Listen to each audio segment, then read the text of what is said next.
It was the standard issue infantry rifle of World War II, and it was a masterwork of genius and simplicity. The M-1 was a faithful weapon. General Patton called it the greatest battle implement ever devised. Oh yeah, that M1 is a hell of a good weapon. Men trusted it with their lives.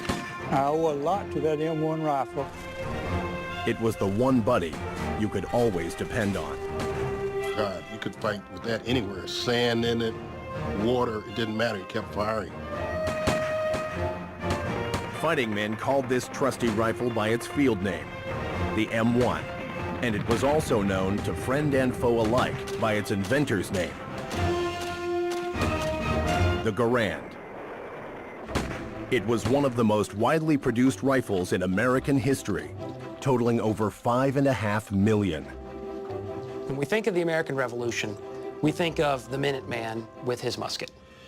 And when we think of the Second World War, we think of the GI with his M1. At 9.5 pounds of wood and steel, the M1 Garand helped turn the United States into a superpower.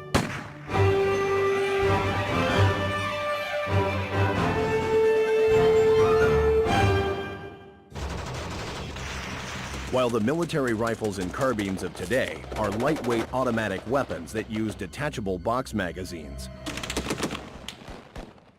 before the Second World War, most soldiers carried rifles that had to be manually operated. And while those rifles produced deadly results, a self-loading rifle was a cutting-edge concept that would be challenging to turn into a reality. In the early 20th century, the United States had adopted a state-of-the-art bolt-action rifle with a 5-round internal magazine as its standard-issue service weapon.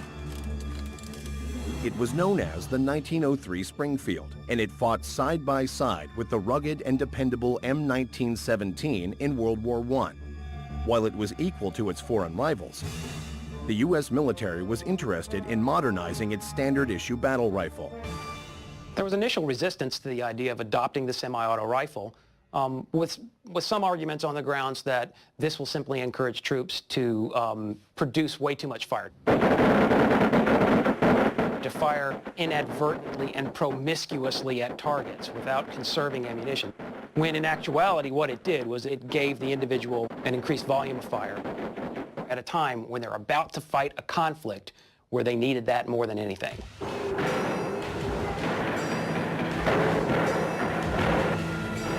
The M1 Garand was a groundbreaking rifle, an 8-shot semi-auto that combined ingenuity, industrial mass production, and firepower into a single, solidly built infantry weapon.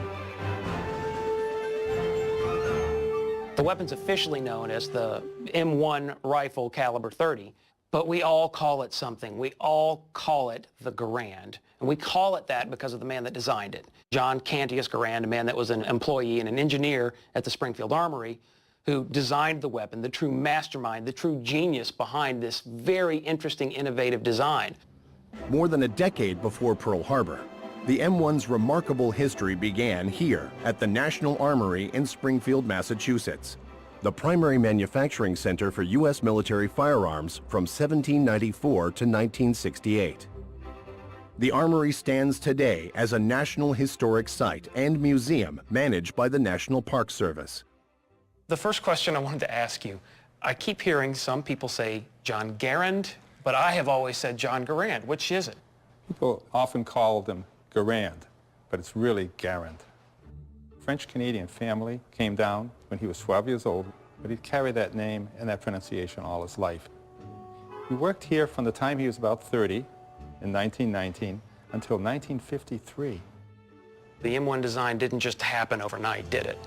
Well, the Army was interested in developing a semi-automatic rifle as early as 1902. John Garand was not alone in the design race at Springfield. Prolific arms designer and ordnance engineer John Pedersen developed his own rifle using a different cartridge, and it showed promise. Pedersen comes up with this rifle, and the Army loves it because it works. It's the first one that works. And so they recommend it for adoption. Garand is nowhere because his primer-activated gun has reached a dead end. And in 1926, it's abandoned. So the only guy left is Pedersen, until John Garand goes back to the drawing board, starts all over again on a totally new rifle, and he comes up with this, which is a honey. And in 1929, they have what amounts to a shoot-off. All right, kneel down, gentlemen, please. And guess what? The Garand rifle wins hands down, blows the Pedersen out of the water. From then on, it's dead. Everybody knows now it's Garand's show. So why did this dominate the Pedersen so much? A number of reasons. One of the big problems in early auto-loading rifles was extraction. Getting the casing out of that chamber because the explosion welds it to the side. And you couldn't pull it out. It would break the extractor, it would pull the end off the thing. The Pedersen needed lubricated ammunition because it pulled it straight back with that toggle. The Army considered lubricated ammunition to be impractical, but the M-1 was an ingenious weapon with a practical solution.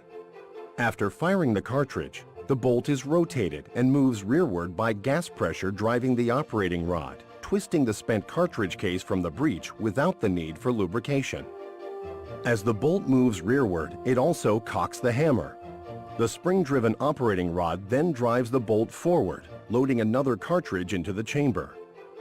The rifle is now ready to fire again. Its signature feature was the N-block clip holding 8 rounds. It was top-loaded and took some skill to avoid getting your thumb caught as the bolt pushes the first round into battery. The men who fought with M1 Garands had a name for it, the M1 thumb. Well, I'm not going to get my thumb in there. I'm older. But you open it up like that, and you put your rounds in there, and what you do here is you do it. And whoa, it's been a long time for me. There it goes. I got it. 1, 2, 3, 4.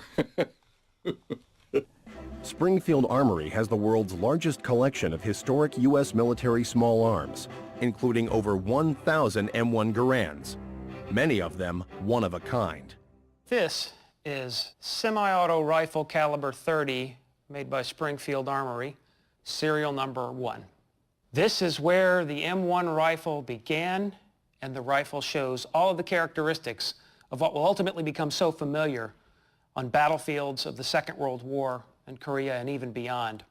If Springfield Armory were compared to the Louvre, this rifle would have to be the Mona Lisa. Springfield Armory produced and torture-tested 80 shop prototype rifles before the official production began in August of 1937, rolling out an average of 10 rifles a day. The first rifle to come directly off the assembly line and pass all tests was serial number 87. Serial number 81, however, came off the assembly line and proceeded to fail a few of its tests. It went back into the shop where they worked on it some more, and then it ultimately received a stock cartouche. The stock cartouche is the mark of approval that was stamped on the side of the stock once the rifle passed inspection. With testing complete, Springfield Armory goes into production of the new M1 rifle in 1937. In late 1940, contractor Winchester Repeating Arms also commences production. At the beginning of the Second World War, there was really an international standard on military service rifles, and that was every nation just about carried a 5-shot manually operated bolt-action rifle. Whereas we had seen broader engagement distances during the First World War, during the Second World War, you were going to typically encounter combat under 300 yards.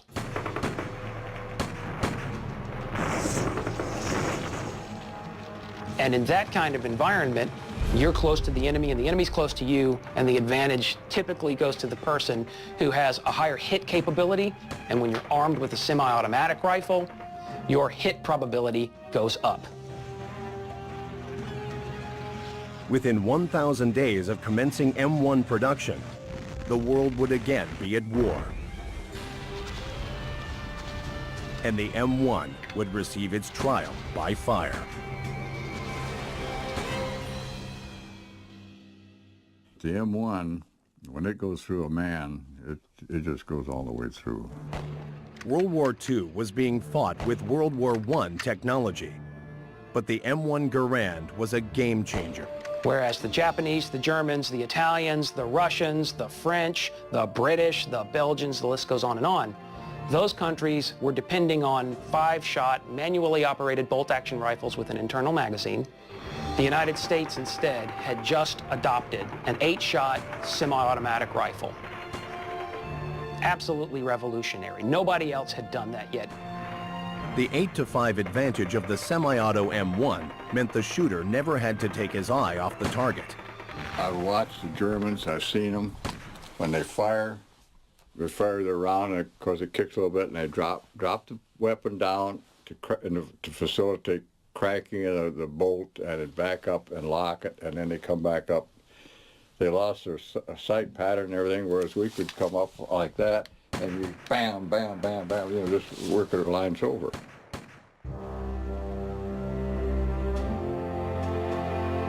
After the Japanese attack on Pearl Harbor, America's call to arms was immediate. The U.S. armed forces were ill-equipped to fight a world war, with just under 400,000 M1 Garands, and there was a massive buildup of weapons and spare parts needed to win the war. The weapon goes into mass production. Springfield and Winchester make 4 million of them during the war, and it goes off and fights the Second World War and defeats totalitarianism around the world. The M1 Garand also had a little brother, the semi-auto M1 carbine.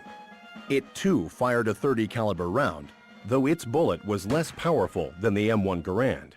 Sometimes people confuse the two M1s, the M1 carbine and the M1 rifle. The carbine is a shorter, lighter infantry weapon, but the two weapons could not be more different in other respects. The carbine's 15-round capacity made it appealing to many going into battle, but nothing beat an M1 Garand for knockdown power. I've seen men hit with a carbine, sometimes 4, 5, 6 times when they were running. And if they're living, that means they can get a shot off at you. So you want something that if you shoot a man, you want him dead before he hits the ground. And that's what I shot for. If you hit a man in the chest, whether he's running towards you or he's sitting up or standing, and you hit him in the chest, he's going down, and he's going down for good. If you hit somebody with an M1 and they return fire as if you hit them in a leg or something, but if you hit him in the chest from the belt buckle up, he's dead. The M1 was carried across the Pacific from Guadalcanal to Okinawa and across North Africa and Europe. It was regarded as a highly reliable weapon. My M1 rifle never did jam. All the fighting I've done, all the way from Normandy, Holland, Bastogne, Alsace, all in wintertime, summertime, my rifle never jammed. My M1 performed perfectly, all the way through. Don Burgett was part of the Army's newest branch, the Parachute Infantry, and there is no doubt that he made it through the war because of his M1. I was issued a Tommy gun as a squad leader. I traded it off to the first replacement I got. I said, "Hey, Sonny, how would you like to have a real Tommy gun?" He, "Wow, yes." So there, he got the Tommy gun, I got the M1. But no, the M1's my weapon. On the morning of June 6, 1944, D-Day, before the ships landed at Normandy, Don Burgett parachuted behind enemy lines with the 101st Airborne Division. The M1 was really just not an easy thing to get underneath the main chute in the reserve. And so there were those that chose, like the 101st Airborne did in 1944, to disassemble the rifle partially by simply removing the trigger group, pulling the buttstock away from the action, the barreled action, and placing them inside a padded bag, the Griswold bag. I weighed 140 pounds, and I carried 150 pounds of equipment. Each man carried his M1, he still had his 2 bandoliers, and plus his waist belt full of ammo. And he also carried 2 cans of machine gun ammunition, and he carried 2 bazooka rockets. He carried a Hawkins mine strapped to his leg, and he carried TNT. We carried everything. Don Burgett's one true comfort was his M1 Garand, manufactured only a few months earlier at the Springfield Armory. I did sleep at night with the M1 in my hand, my finger on the trigger and the safety off. Because it was my foxhole, and anybody stuck their head over better have the password or he's going to go to Valhalla. When the 8th round is fired, the internal mechanism ejects the empty end-block clip and locks the bolt open. It flies out the top with a distinctive ping and is a visual and audible cue for the shooter that their rifle is empty. A good shooter knew to count his rounds, and the ping became the rifle's signature. Over the years, the story developed that the enemy would wait for the ping to know the M1 was out of ammo, so they could take their shot during reloading. Some even claimed men tossed their clip to fool the enemy into thinking they were out of ammo. That has got to be one of the greatest fallacies of wartime that I've ever heard. It does not happen. You can't hear a man, and you definitely can't hear a little pling. When you fire the 8th round, it's pling, and it's gone. But who hears it? The man that fires a weapon can't hear it, and that's a lie. And I don't know who started it, but they was never in combat. Don Burgett carried a series of Garands as he fought his way from the coast of France to the heartland of Nazi Germany. There's very few men who have been in heavy combat has ever had the same rifle when he came out that he had when he went in. It was early in the morning, and suddenly we saw some planes coming in from our left. Fighter planes, a flight of them. And they were coming fast and low, and they were aiming right toward us. And they opened up with their wing guns, and they dropped their 500-pound bombs at the same time. I jumped for the ditch. I went end over end, did a somersault right in midair, and I hit the ground, and I reached up, grabbed my swing, and I know my rifle just about jerked off my shoulder, and so I swung it out, and the barrel was gone, and the gas operating rod was gone at the stacking swivel. I had a carbine, but it wouldn't work. Don Burgett credits his M1s for getting him through the war. I think there was about 170 men in the company when we started before combat. I think there was 11 of us left of the originals out of the 170. While other semi- and full-auto rifles developed during World War II, it was the U.S. government-issue M1 Garand that led the way to win the war. 8 rounds at a time. There were modifications made to the M1, including a better gas system to operate the self-loading. The original M1 rifles had an ingenious system in which gas from spent cartridges was trapped and cycled from the barrel to work the operating rod automatically. Known as the gas trap rifles by collectors, they employed a false muzzle to deflect the gas into the cylinder. Early problems forced a redesign that used a hole or port bored in the barrel to tap off the gas into the cylinder. These gas port rifles became standard from mid-1940 through the end of production. There was experimentation even during the Second World War with making a different Garand, with making a tanker version, a box magazine-fed M1 rifle. It's actually the M1 rifle that ultimately inspires the creation of the M14 rifle. That's the next service rifle that follows in the lineage of the American military. But other nations are beginning to take the M1 and kind of put their own speed to it and flavor it in their own way. There was even a sniper version near the end of the war, the M1C, to replace the M1903A4 sniper rifle. Manufactured in small quantities, experts doubt it ever saw service in combat during World War II. It was replaced with the M1D model, which was used in later combat. By introducing the scope, the flash hider, the cheek rest, they turned the M1 service rifle into a precision sniping weapon. M1Cs today are rare and valuable. In fact, it's kind of a standard dream of any M1 rifle collector that one day, maybe in the distant future, there will be enough resources available to pull it together and own an M1C. With World War II over, the M1 proved the self-loading rifle was here to stay and evolve. But with millions of rifles coming home in peacetime, the U.S. government knew it was too soon to turn swords into plowshares. Springfield ramped down production, but 1.5 million new rifles were yet to come. The M-1 would be needed for a new war, a Cold War. That M1 is a hell of a good weapon. It's a little heavy, and it's a little short in the stock. Because when I was shooting, I always had this thumb in my nose. While the M1 remained active in duty after World War II, many were put into deep storage packed in cosmoline, a preservative thick as wax that could keep rifles indefinitely. But it was only a handful of years before the M1 was called up for service to fight a new war against a new foe in Korea.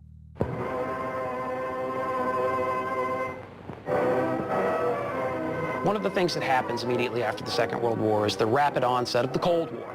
And the United States had a defined policy entering the Cold War, and that was the policy of containment. And so an iron curtain fell across Europe. And this is the word. And this the deed. War in Korea. Communist war. Springfield was still manufacturing the M1 under the watchful eye of John Garand. During the Korean War, 2 more companies were involved in M1 Garand production. And that was the Harrington and Richardson Firearms Company, as well as International Harvester, better known for making tractors, but also a manufacturer of the M1 rifle in the 1950s. But the M1 was now facing weapons with an even greater capacity and higher rate of fire. The M1 had changed the course of battle immeasurable times in World War II, but in the Korean War, there is no story more revealing of the M1's defensive power than that of Hector Caffarata, whose actions earned him the Medal of Honor. Hector Caffarata was at the infamous Chosin Reservoir, where the Koreans and Chinese tried to overrun the Marines. He was with his high school friend Kenny Benson. The two were enlisted men sent on a routine mission. The rumor was we were going to be home for Christmas. So it was kind of, oh, you know, what are we doing all this patrolling for if we're going to be home for Christmas? And then Benson and I were picked out to go out front. Nobody told us really how far. Nobody told us anything. Hector Caffarata and Kenny Benson went out on patrol and took up position for the night. It was ice and rock.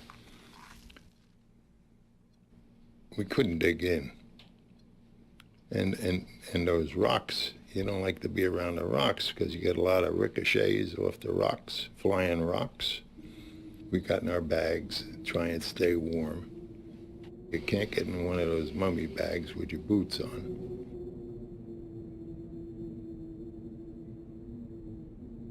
I must have fell asleep because I heard them. And when I looked, there they were. Well, I had my rifle, and I popped the first 6 or 8, whatever there was, and they were maybe 35 feet away. And I shot them, and Bence got up, and he's looking for, I said, what are you doing? He said, he's putting his boots on. I said, screw the boots, I said, start shooting. So by then I was on my 3rd clip, you know, point blank range. I mean, you can't miss, you know. I said, Bench, we got to fall back because in that rock pile, we're going to get killed with flying rocks. Hector Caffarata left his boots behind in the snow as he and his partner fell back to safer cover. We started pulling back, and Bence and I were crawling. And Bence was right behind me, right behind this right foot. And a grenade comes in and lands behind me. And I guess it got away from him. And it shattered him with rocks and whatever. He was kind of shook up. And I said, we got to keep going. But Bence, he can't shoot, he can't see. Then we come to the wash. And there in the wash are 3 guys. And I knew them. They were in our squad. I figured we'd come quite a ways if we hit them. And they were all wounded. And one guy, I think, was dead. And I turned around and started shooting. And just kept shooting. And Bentz was hurting pretty bad. And there was a rifle there. I gave it to him. I said, here, keep this loaded in case I need it. Because I fired 8 rounds, you know, point blank range. It dropped 8 guys. I mean, I don't know what they were thinking. But I actually had them walk right up to me.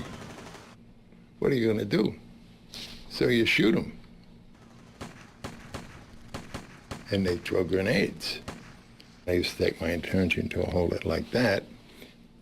I had it in my hand, and I would flip a grenade with it.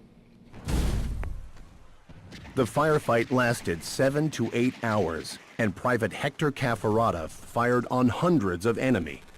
His rifle was in such heavy use that the overheated barrel set the upper handguard on fire several times.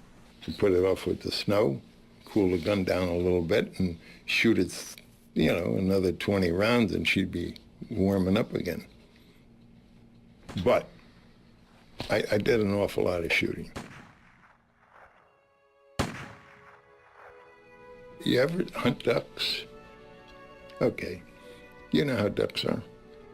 You can't fight them off when they want to come in, and that's how they were, you know, they just come.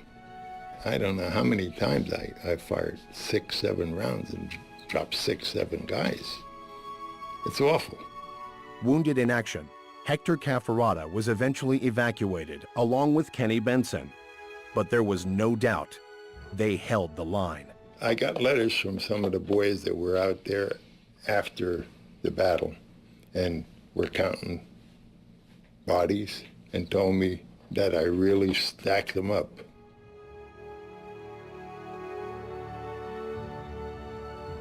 And they give me some figures, but I'm not going to mention them because I don't like to, it sounds like I'm bragging. I don't want to brag.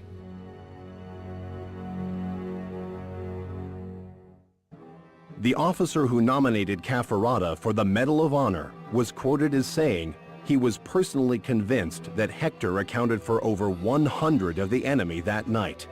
Marines who tried to count the dead bodies in front of Hector's position the next day estimated the total as high as 200. It is clear that Cafferata and his M-1 single-handedly kept the Marine position from being overrun. I was at work, and my mother come over, and she says, I got a telegram for you. So she had read it. So I read the telegram, and it says, I have to report to Washington, to the Rose Garden. The president's going to present me with the Medal of Honor. So I called Marine Corps headquarters, and Sarge, I said, I got a letter. The president's going to give me the Medal of Honor. I said, but I don't have no time. I said, so can't you mail it to me? Jesus Christ, what a dumb thing to do. You know, that really, they weren't happy. President Truman awards the nation's highest honor to 3 Marine Corps heroes of the valiant Chosin Reservoir fighting in Korea. Hector Cafferata ultimately did make that trip to the White House. You know, the president, he was a little guy, and they read my citation, and I thought, Jesus, I wonder who that was. You know. Now he's standing in front of me, he's going to put it around my neck. I'm standing in rigid attention, the first time I ever did it. But anyway, he can't get his arms around me because of my shoulders and my height. And so now I come down, you know, I move the body around so I can come down. And now he's standing on my spit-shined shoes. He put scuff marks in them, and you know how that fine leather we had then. Finally gets it around my neck, you know, and all that jazz. And a little sucker. He ruined them. He did. The M-1 Garand was officially replaced by its select-fire cousin, the M-14, in 1959. One look, and there is little question that the two weapons were closely related. What was to become of the millions of dependable M1s? Some had participated in the most significant battles in history. Others were pristine relics. The United States sends Garand rifles to the Greeks. They send Garand rifles to Indochina. They send Garand rifles off to Korea. They send the M1 rifle off to a number of hotspots internationally where the ideological system of the West was being brought into conflict with the ideological system of the East. The fate of the M1 Garand was to be as unpredictable as the fortunes of war.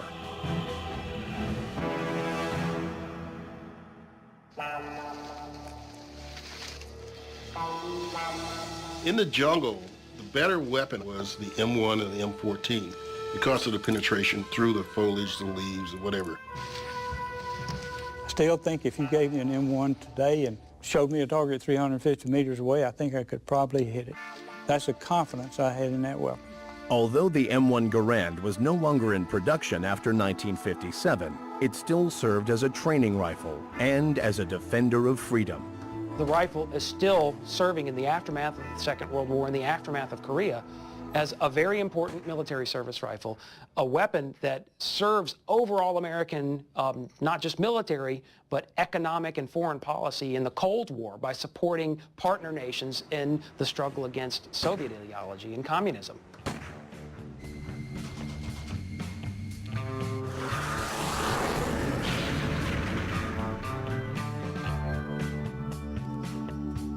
I was armed with the M1 up until 1966 when our unit was issued M14s, and that was the weapon that I took to Vietnam. All of my training prior to that time, from 60 up until 66, I had carried an M1. I was trained on that rifle and spent 3 full weeks of training doing nothing but 8 hours a day firing that rifle. And I don't mean to sound too silly about it, but I still to this day, some 52 years later, think that's the greatest invention that the United States has ever made, even considering cars and airplanes. When I was in Vietnam, we trained and used the M1 and the M1 carbine. The M1 was carried by both the ARVN forces, the Army of the Republic of Vietnam, as well as their RFPF, which are regional forces and popular forces, as well as the units I was with were Vietnamese Rangers. Occasionally you would find M1s in the hands of the Viet Cong. I did see some of the enemy carrying the M1 rifle in Vietnam.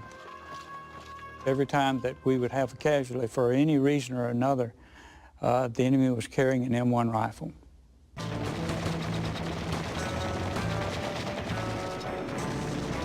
However, the M1 only had the 8 clip. If we had time, we'd pick them up, because if we didn't, the Viet Cong, or the indigenous forces, would use them for mines. They could take the clip themselves, put in expended rounds, put in powder, and they become improvised mines. And they could easily put them just below the surface of the ground, and you step on one, and boom, there goes your foot. I saw the improvised mines using the M1 clip happen quite frequently, actually.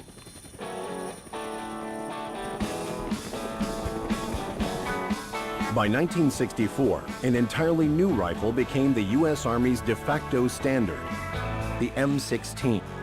But the M1 would get a new home, the private collector. It's an exceptionally rare thing to find a 100% as-built M1 rifle. Exceptionally rare. What you do find, however, in abundance at every gun show, every gun store, and also in abundance in warehouses of the United States government, are M1s that have undergone rebuilds, and in some cases, successive periods of rebuild. So that what you might get is a World War II Garand, World War II only insofar as the receiver was part of initial World War II production. It's been rebarreled, it's got new wood, maybe other internal parts have been replaced. Enthusiasts and serious collectors wanted to know more about these rifles, and the Garand Collectors Association was born. The main mission of the Garand Collectors Association is to preserve and publicize the history of the M1 rifle and its inventor, John Garand. When we're speaking of the inventor himself, I like to say John Garand. When we're talking about the rifle and the Garand Collectors Association, We used the pronunciation that the whole world used and Mr. Garand accepted.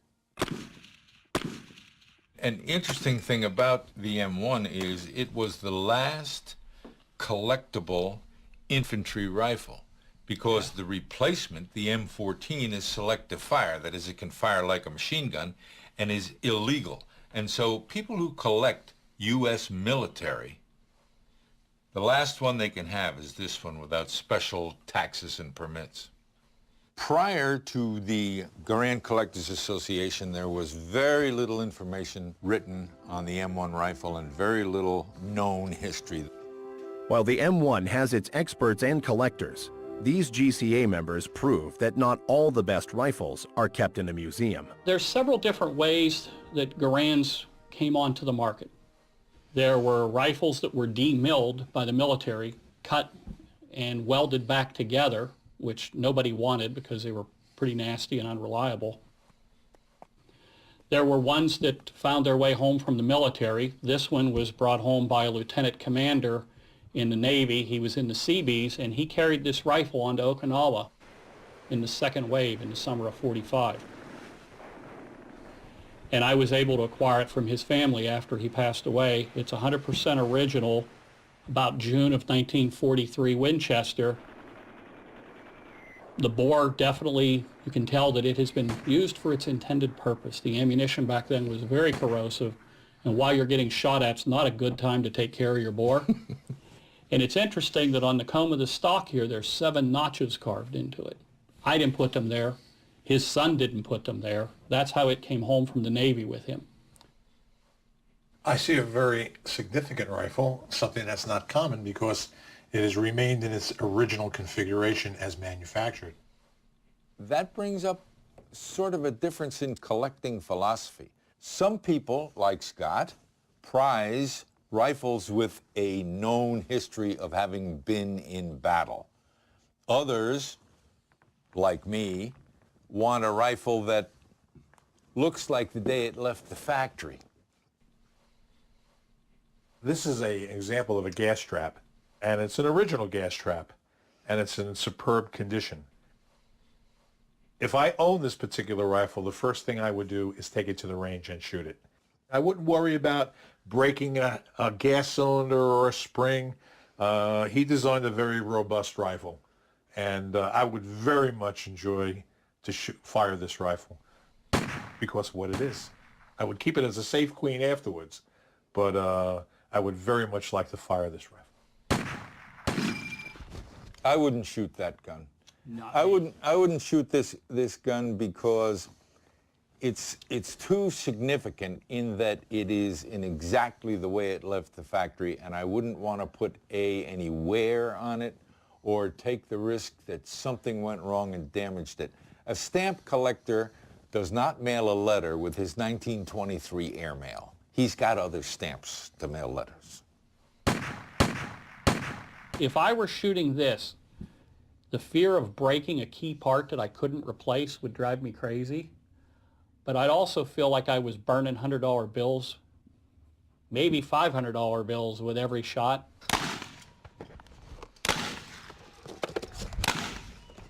This is rather a remarkable rifle.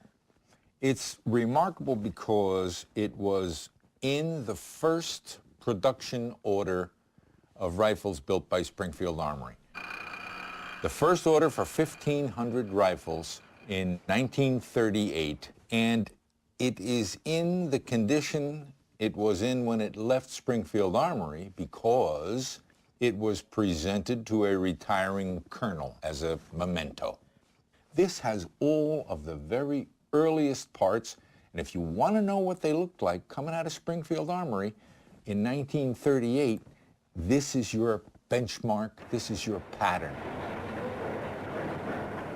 A lot of us are looking for different things.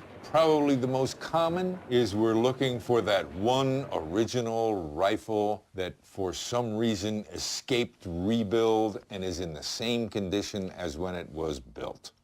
They're scarce, they're rare, but a lot of people are combing through all those rifles there looking for them.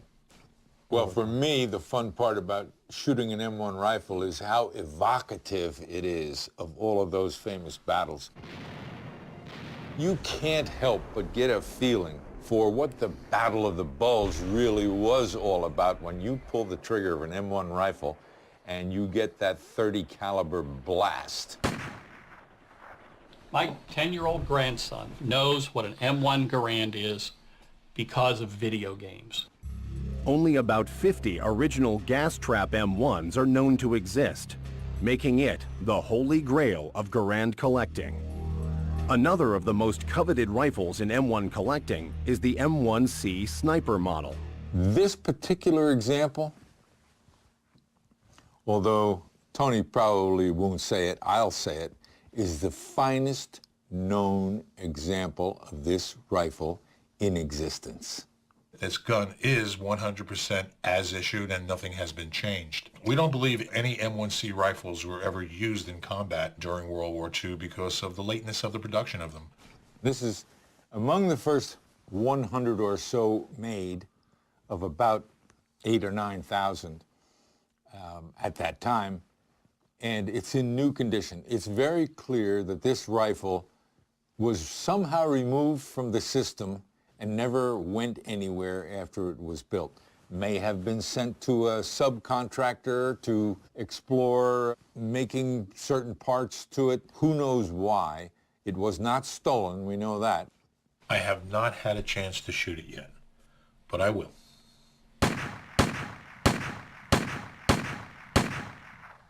This one is so pristine new, there isn't a chance I'd fire that rifle.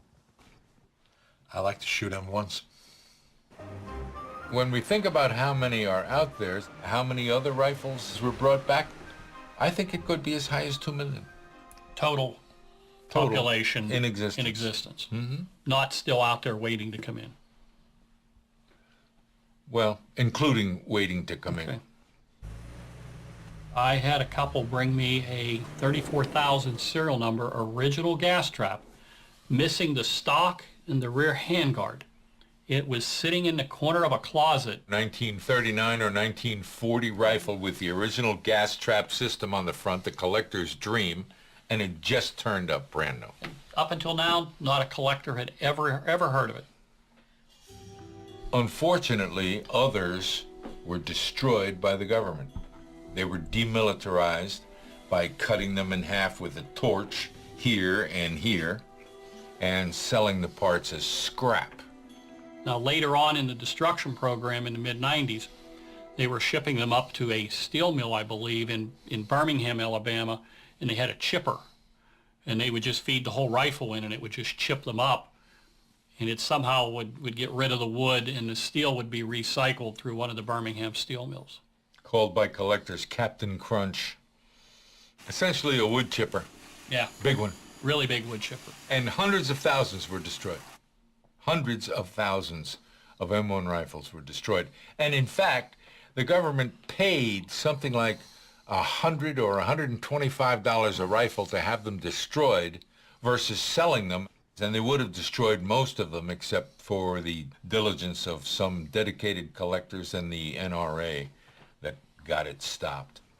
There was an edict where they weren't allowed to destroy any more of them and they were to be held for sale through the civilian marksmanship program. Of the 5.5 million M1 Garands built, their numbers may have dwindled, but the enthusiasm for owning them hasn't. As long as interest in World War II remains, interest in the M1 rifle remains. There are significant numbers still available to collectors and shooters, and I believe this rifle will remain popular for many, many, many years. It's the rifleman's rifle. If you're a shooter and you shoot one, you know you're going to want to shoot it again. And again, and again.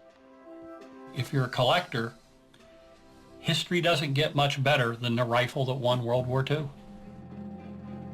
Collectors know that we are just custodians for these rifles. They're going to outlive us all. While as-built original rifles are getting harder to find, there is still at least one great source for finding a pristine M1. It's considered to be the collector and shooter's best-kept secret.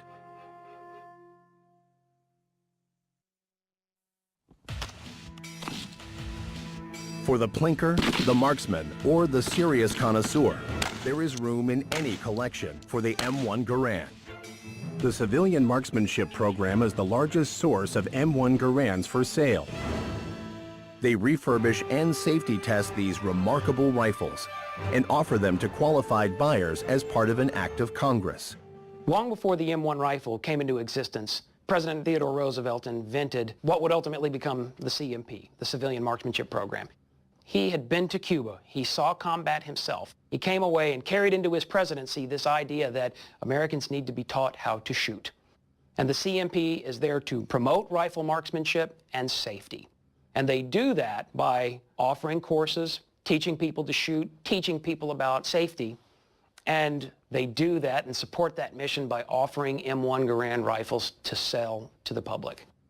The CMP has 2 locations, one at Camp Perry in Ohio, and this one in Anniston, Alabama.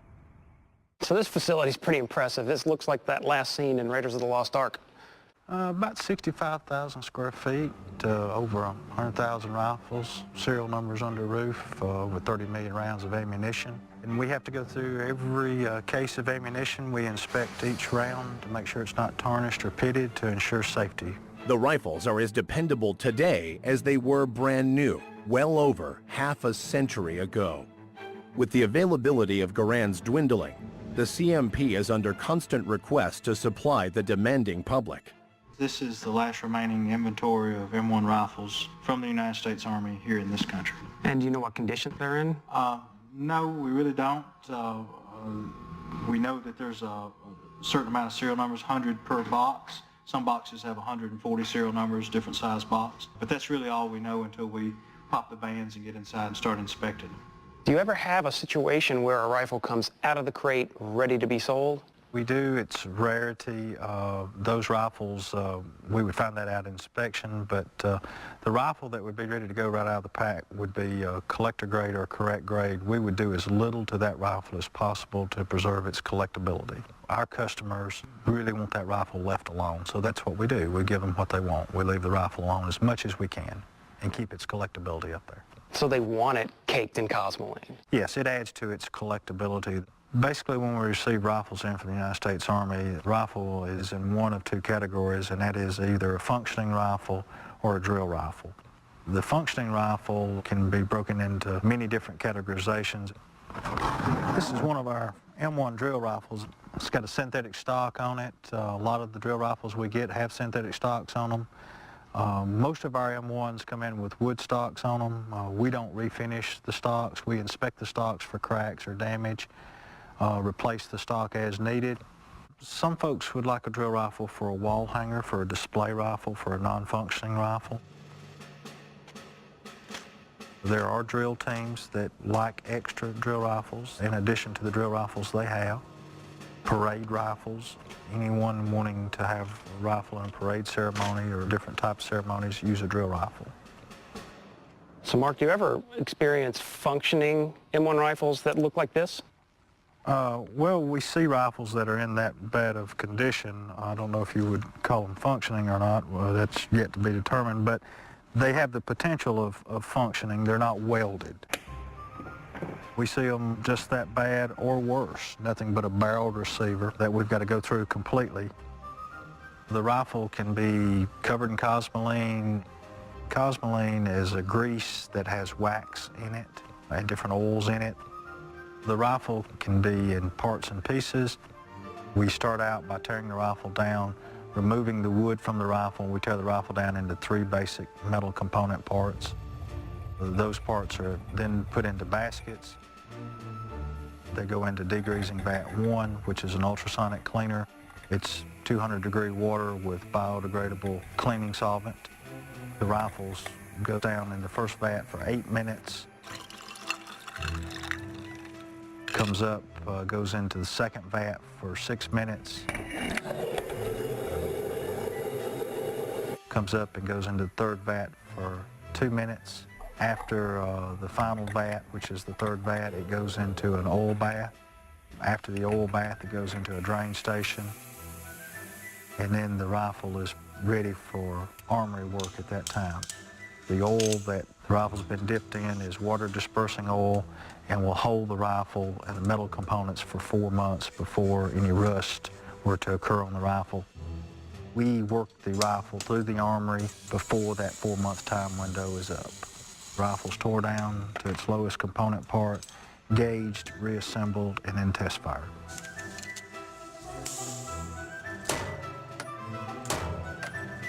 While most M1s have undergone heavy use and been rebuilt with interchangeable parts, there are still collector's pieces waiting to be discovered. So this is our auction room. This is where we keep the best or rarest items that we have. We get them prepped, ready for auction. We write a description of them, take pictures of them, and then we put them on the racks for storage while they're on auction or awaiting auction. Now the unissued, unfired World War II Garand that we talked about out there, this is a specimen of one of those rifles, still in Cosmoline, just as it left Springfield Armory, went to the Army. Nice.